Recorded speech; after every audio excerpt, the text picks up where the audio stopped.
ẹ káàárọ̀ bàbá wa ilé ń kọ́ sà. ẹ káàárọ̀ atọ́kùn ẹ ṣé mo dúpẹ́ o. ẹ jẹ́ lè bá ní dárúkọ yín fún gbogbo aráalé láti mọ̀. Orúkọ mi ni ọ̀mọ̀wé comrade RAUF OLATUNJI ABIOLA tí ìnagijẹ mi jẹ́ àpèwà àjòyè wọn gómìnà ti Oòduà People's Congress ẹ̀ka ti Ìbà Gani Abiodun Abass ní ìpínlẹ̀ Ọ̀yọ́. bàbá wa Ọlọ́run jẹ́ pẹ́ fún wa a ṣe gbọ́ pé òní ni ọjọ́ ìbí yín lẹ́nu àwọn ọmọ yín Ọlọ́run jẹ́ kẹ́ ẹ ṣàmọ́dún ẹnìkan dúkú Ọlọ́run wà pẹ̀lú yín o bóyá káwọn náà wá lẹ́yìn ètò ìkápẹ́ bí tábà fi ìpàdé sí láti wá sáyẹn. kò sí láburú ìgbádùn pọ̀ lọ. bàbá wa gẹ́gẹ́ bí olùdarí ẹgbẹ́ OPC nípínlẹ̀ Ọ̀yọ́ lẹ́ka ti Ìbà Gani Abiodun Abass tí ẹ̀ ń bá ṣiṣẹ́ ǹjẹ́ ẹ lè sọ lóyìn tí bàbá wa Ìbà Gani Abiodun Abass jẹ́ lẹ́nu ìgbà tí ẹ ti wà pẹ̀lú wọn. atọ́kùn tí n bá ní kí n tẹnu bọ̀rọ̀ nípa ẹni tí ọ̀gá wa bàbá wa olórí wa Ìbà Gani Abiodun Abass jẹ́ àníkù ń bí lónìí bí tí wù kó rí màá mẹ́nu bà díẹ̀. Lákọ̀ọ́kọ́ náà kì í ṣe ìgbà tí mo di alákòóso ẹgbẹ́ OPC ti Ìbà Gani Abass ní ìpínlẹ̀ Ọ̀yọ́ ni mo ti ní ìmọ̀ nípa Ìbà Gani Abass. Mo ti ń tẹ̀lé Ìbà Gani Abass nínú ẹ̀mí láti bí 1997-98 nígbà tí ò tiẹ̀ yẹ kí n ní mo fẹ́ tẹ̀lé èèyàn bíi Ìbà Gani Abass pẹ̀lú iṣẹ́ tí wọ́n ń ṣe pẹ̀lú iṣẹ́ tèmi náà ń ṣe lákòókò yẹn. Ìbà Gani Abass jẹ́ ẹni tí mo nífẹ̀ẹ́ gidigidi láti gbà yẹn tí mi ò tiẹ̀ tí rò pé mi náà di ara OPC. Ṣe rí Ìbà Gani Abass jẹ́ èèyàn kan tí mo fẹ́ pè ní àkàndá èèyàn. Mo máa ń sọ ní gbogbo ìgbà fún àwọn ọmọ ẹgbẹ́ pé Ìbà Gani Abass tá a pè ní Ààrẹ Ọ̀nà Kakanfò ilẹ̀ Yorùbá lónìí òòṣà ni. Kí ló dé tí mo ṣe ní òòṣà ni ẹni tó rí ṣàdá ni orí ṣàdá.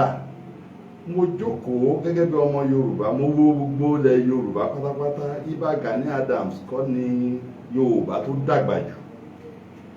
Mo tún wò lọ mo wò bọ̀ láwọn Yorùbá láwọn àgbààgbà tó lóye tó nímọ̀ Ìbà Gani Abass kọ́ ló nímọ̀ tó lóye jù ṣùgbọ́n torí pé ẹni tí orí ṣàdá ni àmú láàrin ọ̀pọ̀ Yorùbá àfi di Ààrẹ Ọ̀nà Kakanfò ilẹ̀ Yorùbá. Ìdí ẹ̀nìyàn tẹ́mi ṣe rí pé òòṣà ni. Tẹ́ ẹ bá jókòó pẹ̀lú Ìbà Gani Abass níbi ìsọ̀rọ̀ sí Ìbà Gani Abass ẹ mọ̀ rí òye tí ọgbọ́n àtòye tí ẹ lè gbọ́ lẹ́nu àgbàlagbà tó ti lé ní 150 ọdún.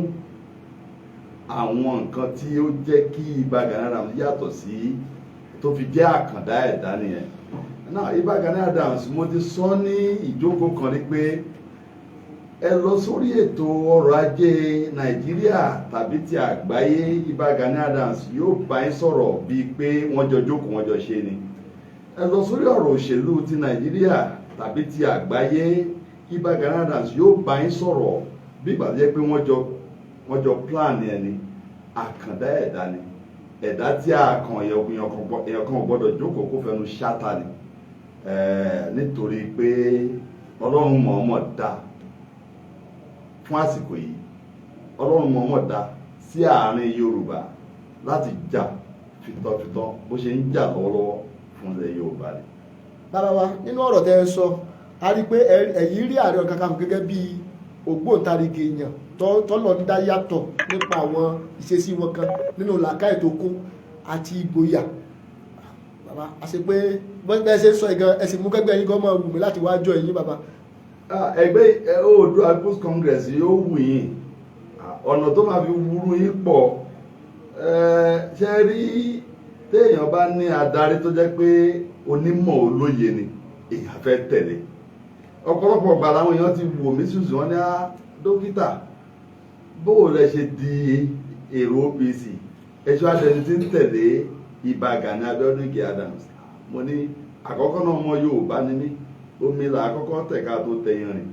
Ẹlẹ́ẹ̀kejì ẹ lọ wo ìpínlẹ̀ Ìbà Gani Adams bí ti wù kó rí ibi tí Ìbà Gani Adams ti tírèèni ara ẹ̀ délé ní ibi tí ó lápẹẹrẹ ni tẹ bá rí ọ̀mọ̀wé tẹ rí pòfẹ́sọ̀ tó ń tẹ̀lé Ìbà Gani Adams wọn ò tẹ̀lé empty chairs wọn ò tẹ̀lé ẹni tí ò ní nǹkan kan wọn ò tẹ̀lé ẹni tí ò ní nǹkan kan Ọlọ́run ti ran àwọn náà lọ́wọ́ wọ́n ti kàwé dé level tó yẹ kí at least kí wọ́n lè dúró pé èmi náà kàwé so bí irun bá wá tẹ pẹ̀lú wa dédé ara ló ṣe o as a matter of fact àwa ń gbé àfàsìkò yìí welcome oru yín láti join ẹgbẹ́ wa. bàbá wa ẹ ṣé àwa náà a fi sínú ìṣe wa láti wájú ẹ̀yin bàbá wa ẹ jọ̀ọ́ dákun kí ni èròǹgbà Ìbà Abiodun Adams lórí ọ̀rọ̀ ààbò South West àti pé sí pẹ̀lú ipa wọn àpé èrò ọgbà wọn yẹn ṣé èrò ọgbà wọn gan ṣé ẹ̀yin gan fara mọ́.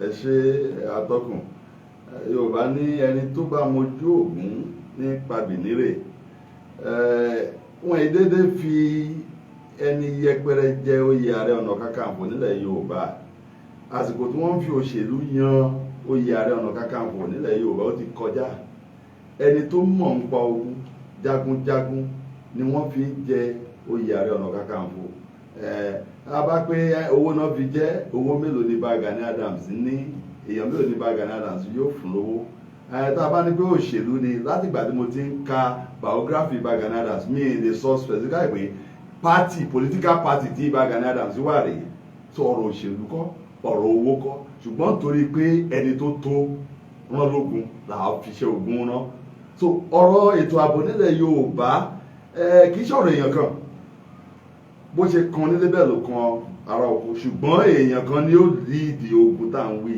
ẹni tí ò bá sì mọ̀ ìlànà ogun kì í líìdì ogun ibi tí Ìbà Gani Adams ọ̀gá mi bàbá mi tó dúró lé lórí ọ̀rọ̀ ètò ààbò Yorùbá ìbẹ̀lẹ̀ mi àti gbogbo ọmọ ẹgbẹ́ OPC ilẹ̀ Yorùbá ọmọ ẹgbẹ́ OPC ti ìpínlẹ̀ Ọ̀yọ́ la dúró lé ibi tí bàbá wa ń lọ ibẹ̀ là ń lọ ẹnìkan tá a sì mọ̀ tó lákìkanjú tó lérò lẹ́yìn tí kìí ṣe OPC nìkan ọ̀gá wa ni Olori òun ló ń darí South West Security Group tàrí Àgbẹ̀kọ̀yà ń bẹ àrí other groups ń bẹ so tá a bá rẹ́ nìyẹn gẹ́gẹ́ bí adarí apèyàn ní generalissimo tá a bá rẹ́ nìyẹn tó ń darí tó dẹ̀ sọ pé nǹkan báyìí ní ká ṣe nǹkan báyìí la máa ṣe tọrọ insecurity ó fi dìtàn ó yẹ ká tẹ̀lé ó yẹ ká tẹ̀lé. bàbá wa ẹ ṣeun a ṣe ẹ̀gbọ́n láìpẹ́ tí Ìbà Abiodun Adams sọ pé kí àwọn ọmọ Yorùbá àti àwọn adarí wa ká fáwọn ní oṣù 6 pé tábà lè kẹ́jẹ́ káwọn jọ ṣẹ́pẹ̀ pẹ̀lú ìjọba pé ètò ààbò ilẹ̀ Yorùbá yóò múná lórí kò ní wọ́n ṣe pọ́lọpọ́lọ ṣe ń ṣe yìí táàjí ní gbé lọ́sàn táàjí ní gbé lóru pé gbogbo yòó ní sí mẹ́mọ́ ẹ̀bí sáyìn náà faramọ́ tí bàbá sọ yẹn.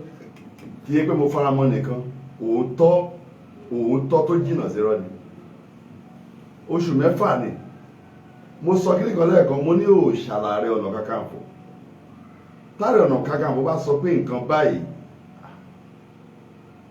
ó dàbí ìgbà tí Jésù ń sọ fáwọn ọmọlẹ́yìn ẹni ń sọ fún ìyá rẹ̀ pé lọ sọ fún wọn ń wọ́n bá ní kẹ́ṣe ní kẹ́ṣe o Ààrẹ Ọ̀nà Kakanfò bá sọ pé nǹkan báyìí àwọn rúmọ̀lẹ́ ti sọ sí nìyẹn àwọn ìṣẹ̀dálẹ̀ ilẹ̀ Yorùbá ti sọ sí nìyẹn ohun wọn là ń gbọ́ bẹ́ẹ̀ ló ṣe máa rí so Ààrẹ bá ní kọ́ fún wọn 6 months kán tiẹ̀ Ààrẹ wo àwọn kan bẹ̀rẹ̀ ṣó possible ṣé kò possible nípínlẹ̀ Ọ̀yọ́ yìí lásán èmi lè fi gbogbo ara sọ pé full soldiers àwọn tá a nílẹ̀ tí Ààrẹ bá ní ó yá lénìí wọ́n ṣe tá a yàn fún ẹ̀yà Yorùbá láti kó ipa ribiribi ní Ààrẹ Ọ̀nà Kakanfò jẹ́ sọtọ́ bá sọ pé oṣù 6 bẹ́ẹ̀ ni oṣù 6 náà ni. bàbá wa ní kúkúrú èdè ẹ̀yin náà gbà pé ààrẹ tó sẹ́yìn ẹ̀ sì.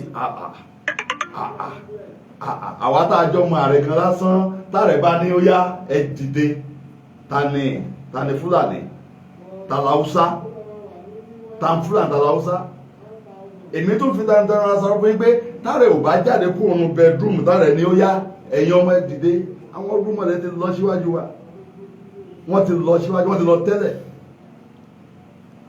ṣùgbọ́n tó bá dàbí irọ́ tíjọba àwọn ìjọba wa tí wọ́n bìlì gbé kò ṣeé ṣe àbí àwọn lọ́balọ́ba wá bí nígbè ó ń jánu ní dán wò ló bí yọ ọ̀kẹ́rẹ́ kí wọ́n tiẹ̀ kan gíláǹtì request yìí náà kan wò bóyá ọ̀rọ̀ Fúlàní ò ní dìtàn nílẹ̀ Yorùbá ní South West State. ẹ ṣe bàbá wa wọ́lá pẹ̀lú gbogbo tẹ́ẹ̀sì ń sọ nípa ààrẹ yìí ó sì ń bù mí bẹ́ẹ̀ ni pé kémi go súnmọ́ ààrẹ o torí gbogbo tẹ́ẹ̀sì sọ pa pé bàbá yìí bí wọ́n ṣe tó rè Ọlọ́run wà pẹ̀lú wa bàbá. Bàbá wa ẹ jẹ́ dákun sáà bínú pé à ń fẹ́ gbà díẹ̀ nínú àkókò yín. gbogbo mo rẹ́ láti fún gbogbo ìní. bàbá ẹ jẹ́ dákun afẹ́kẹ́ ẹ sọ fún wa ìbáṣepọ̀ wo ló wà láàrin Ààrẹ Ọ̀nà Kakanfò àti àwọn ìgbìmọ̀ lọ́balọ́ba nílẹ̀ Yorùbá. ṣe nílẹ̀ Yorùbá Ààrẹ Ọ̀nà Kakanfò kì í ṣe Ààrẹ Ọ̀nà Kakanfò ìlú kan kì í ṣe Ààrẹ Ọ̀nà Kakanfò Ìbàdàn kì í ṣe Ààrẹ Ọ̀nà Kakanfò Ifẹ̀ kì í ṣe Ààrẹ Ọ̀nà Kakanfò ilẹ̀ Yorùbá ni wọ́n pe Ààrẹ Ọ̀nà Kakanfò yẹ Ààrẹ Ọ̀nà Kakanfò. Níwọ̀nba bí mo ṣe mọ Ìbà Gani Abiodun Ige Adams ẹni tó nítẹríba ni ẹni tó lọ́yàyà ni pẹ̀lú mo sì mọ̀ a ti lọ oríṣiríṣi òde a ti lọ oríṣiríṣi festival tá a ti rí ààrẹ táwọn ọba lọ́balọ́ba tó ń jọ jókòó pọ̀ ìbáṣepọ̀ tó dánmọ́rán wà láàrin Ààrẹ Ọ̀nà Kakanfò ilẹ̀ Yorùbá àtàwọn lọ́balọ́ba ilẹ̀ Yorùbá. bàbá wa ẹ ṣeun ní kókó ẹjọ́ lákun ṣé ẹ lè sọ fún wa ìmọ̀ràn àbí ìmọ̀ràn wo lẹ fẹ́ gba àwọn ọba ilẹ̀ Yorùbá lórí ọ̀rọ̀ àìsàbò tí wọ́n jíyàn gbé lọ́sàn tí wọ́n jíyàn gbé lóru tán Fúlàní pa kúkúrú tí wọ́n pa gígùn pàápàá jùlọ láwọn bíi ọ̀nà òkè ògò mọ́bára pa kankan yẹn ẹ dákun ìmọ̀ràn wo lẹ lè fáwọn lọ́balọ́ba wa lórí ọ̀rọ̀ àbò. ẹ rí ẹ ṣe atọ́kùn Ọlọ́run níjọ́ ó bàjẹ́ ṣe rí ọba ló ní àkóso ibi tí a yàn wọ́n sí ó jẹ́ nǹkan tó bà mí nú jẹ́ láìpẹ́ ìgbà tá à ń kà á nílẹ̀ Yorùbá à ń gbọ́ nílẹ̀ Yorùbá pé ọba Yorùbá Fúlàní ajínigbé ń pa ọba Yorùbá ọba ilẹ̀ Yorùbá níbi táwọn jagunjagun wà nílẹ̀ Yorùbá ó jẹ́ nǹkan tó pa mí lẹ́kún ṣùgbọ́n bí tí wù kó rí kíní mi ni ò gbọ́dọ̀ pé ó kéré àbí díẹ̀ ni mo fi bá tán ìmọ̀ tí mo máa fáwọn ọba Yorùbá ni pé ká fọwọ́sowọ́pọ̀ gẹ́gẹ́ bí ọba lákọ̀ọ́kọ́ ní nǹkan tó bá kan tẹ́rítírì tèmi kí n gbà pé ó kan tẹ́rítírì tẹlòmíì ẹlẹ́ẹ̀kejì ẹni tá a panupọ̀ tá a yàn gẹ́gẹ́ bí Ààrẹ Ọ̀nà Kakanfò ilẹ̀ Yorùbá ká fọwọ́ tì í lẹ́yìn ká sọ̀pọ́ọ̀tì ẹ̀ ká fọwọ́ tì Ìbà Gani Adams lẹ́yìn láti lè rí i pé ọ̀rọ̀ à ń jínigbé à ń pani nípakúpa ó di ìtàn ìsowọ́pọ̀ àwọn ọba ilẹ̀ Yorùbá ní Ìbà Gani Adams Ààrẹ Ọ̀nà Kakanfò ẹlẹ́ẹ̀kẹ́ẹ̀dógún ilẹ̀ Yorùbá nídìí nǹkan tá a nídìí nìyẹn tó ń bá ti lè fún wa ní ìfọwọ́sowọ́pọ̀ táwọn gómìnà ti fún wa ní ìfọwọ́sowọ́pọ̀ tó ń ti ní ààrẹ àníbàbẹ́yẹ sọ yóò yá yóò di ìtàn gbogbo nǹkan tá à ń sọ yìí yóò di ìtàn so ìmọ̀ràn sáwọn ọba nìyẹn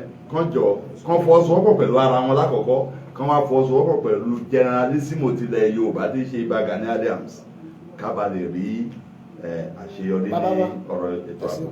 ẹ ṣe sà kọ́lá òdejọ́ rẹ̀ yìí ìtọ́ ò ní tán lẹ́nu ní a rí pé nínú ọ̀rọ̀ tẹ́ sọ fún wa tẹ́ ti sọ fún alátọ̀rọ̀ ẹ sọ fún wa pé Ìbà Gani Abiodun Ige Adams wọ́n ṣe tán láti ṣiṣẹ́ papọ̀ pẹ̀lú àwọn lọ́balọ́ba àti àwọn ọ̀tọ̀kìlúùlú nílẹ̀ Yorùbá láti pé kí gbogbo wàhálà ìdààmú kó lè kúrò nílẹ̀ Yorùbá Ọlọ́run òdejọ́ rẹ̀ yìí. Bàbá àmọ̀ tó ń gbọ́rọ̀ kan láìpẹ́ yìí nípa pé kílẹ̀ rí ní sí arákùnrin kan tó pe rẹ̀ ní òpìtànlẹ̀ Ìbàdàn tẹ́ pè ní Laji Abass tí ń sọ pa Ààrẹ Ọ̀nà Kakanfò ṣé gbogbo tí ń sọ ṣé ó súnmọ́ òótọ́ ni àbí tó jìnnà sí rí àbí irọ́ ni ọgbọ ọ̀rọ̀ tí arákùnrin náà sọ. ṣe rí kì í ṣe gbogbo ọmọ tí a bí fún tí obìnrin bí fún àlè náà ń pè lọ́mọ àlè àìrọ́pọ̀lọpọ̀ ọmọ ọkọ tó hùwà ọmọ àlè ó sọra automatically dọmọ àlè ni ṣe rí ọ̀gbẹ́ni yẹn sí gẹ́gẹ́ bẹ́ẹ̀ mi ṣe lè sọ kìí ṣe issue fẹ́mi olóyìnbó ń pe àwọn kan ní non-entity persona non grata àwọn tí ò dákan mọ̀ ẹni tí òfúùtù fẹ́ tẹ̀ àṣà tí ò nìkan bẹ́ẹ̀ mi ṣe rí ọ̀gbẹ́ni yẹn nìyẹn èmi kàn rí gẹ́gẹ́ bí ẹni tí a fẹ́ lò láti tẹ ògo tí Ọlọ́run ti gbé jáde láti tẹ̀ wọlé kó sì ṣeé ṣe. Èmi gẹ́gẹ́ bí ẹni tí àwọn ọlọ̀tẹ̀ fẹ́ lò, èmi gẹ́gẹ́ bí ẹni tí wọ́n fẹ́ fi ṣòṣèlú láti tẹ ògo tọ́lọ́run ti yọ jáde nínú àìmọye ògo, ṣùgbọ́n kò ṣeé ṣe torí ohun tó ń sọ̀rọ̀ yìí kí ni ìpínlẹ̀ òyìnbó pé kí wọ́n pedigree, kí ni pedigree tiẹ̀?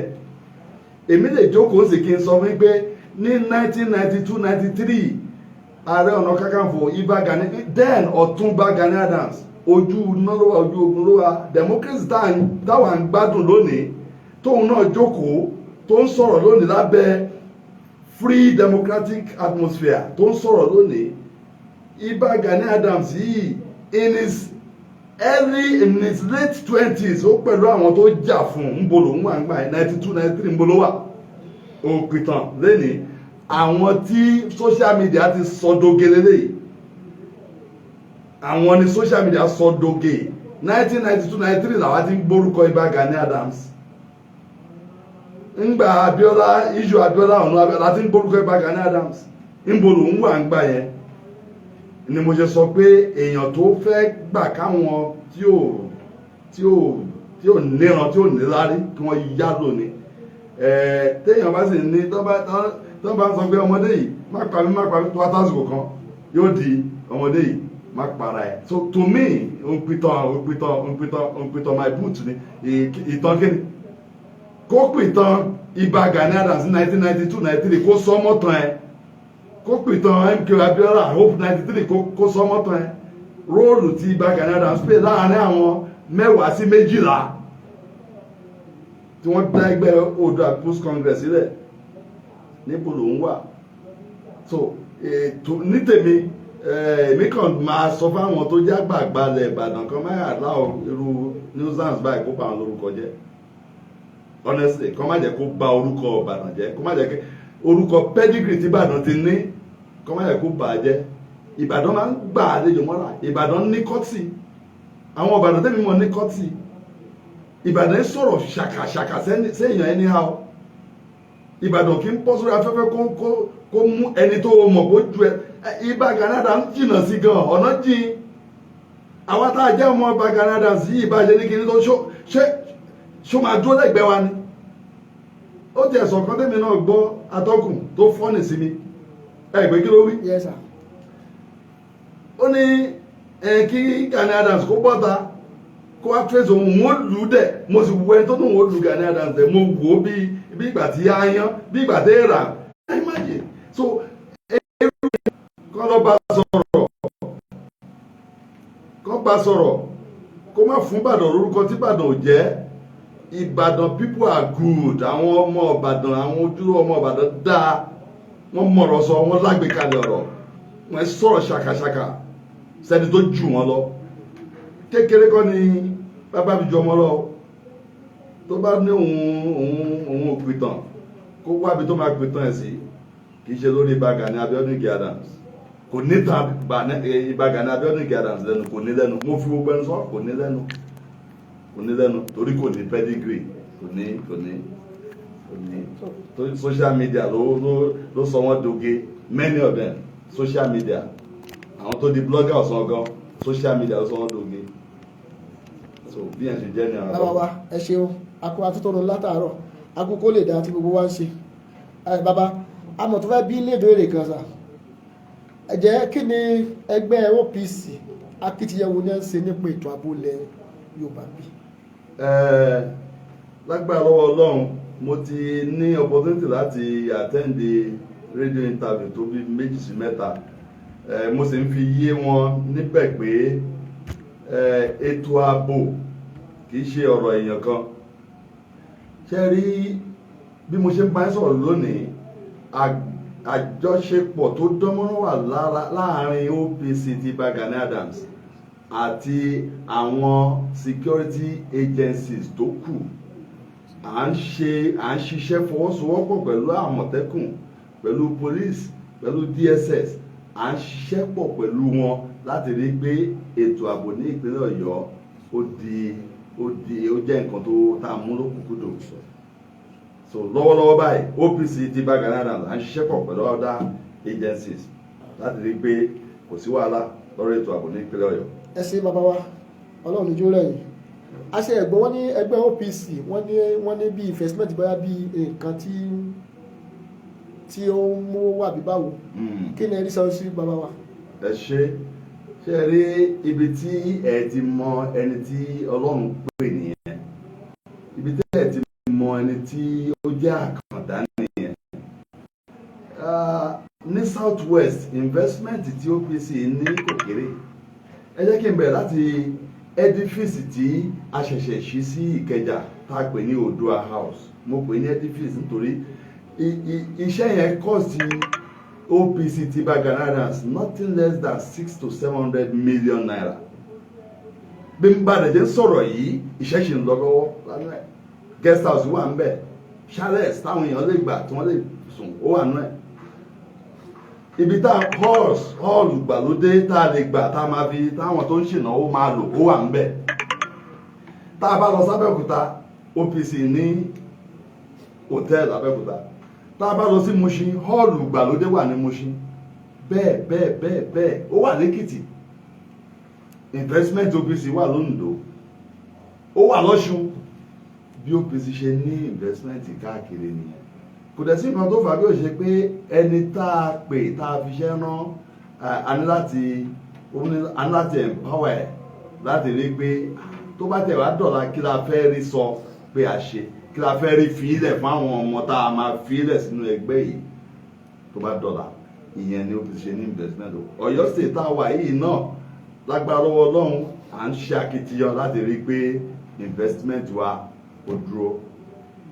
Bàbá wa akọ àtúntò látàárọ̀ nínú gbogbo ọ̀rọ̀ tẹ́ ti ń sọ fún wa látàárọ̀ a rí i pé ẹgbẹ́ OPC ti ba Gani Abiodun Adams ó ń wo ọjọ́ ọ̀la ó sì ń wò pé kí ni àwọn èèyàn sọ nípa ẹgbẹ́ àwọn nípa gbogbo fẹ́sìmẹ̀tẹ̀ tó sọ pé ilé kan tí wọ́n kọ́ sẹ́kọ̀ọ́ àti chálẹ̀tì kan àti kíní kan fún àǹfààní ọmọ ẹgbẹ́ OPC ti ba Gani Abiodun Adams. Bàbá kò ní rẹ̀ yìí so ní àìpẹ́ yìí bàbá a fẹ́ rí lísì láti kíkà kẹ́ máa lọ ṣùgbọ́n kó tó di pé adádúró bàbá adéra kan fẹ́ bí léèrè a gbọ́ yí pé àwọn ẹgbẹ́ kan gbẹ̀kẹ́ pè ní OPU ǹjẹ́ ìbáṣepọ̀ wà láàrin ẹgbẹ́ OPC ba Gani Abiodun Adams àti àwọn ẹgbẹ́ tí wọ́n pè ní OPU yẹn.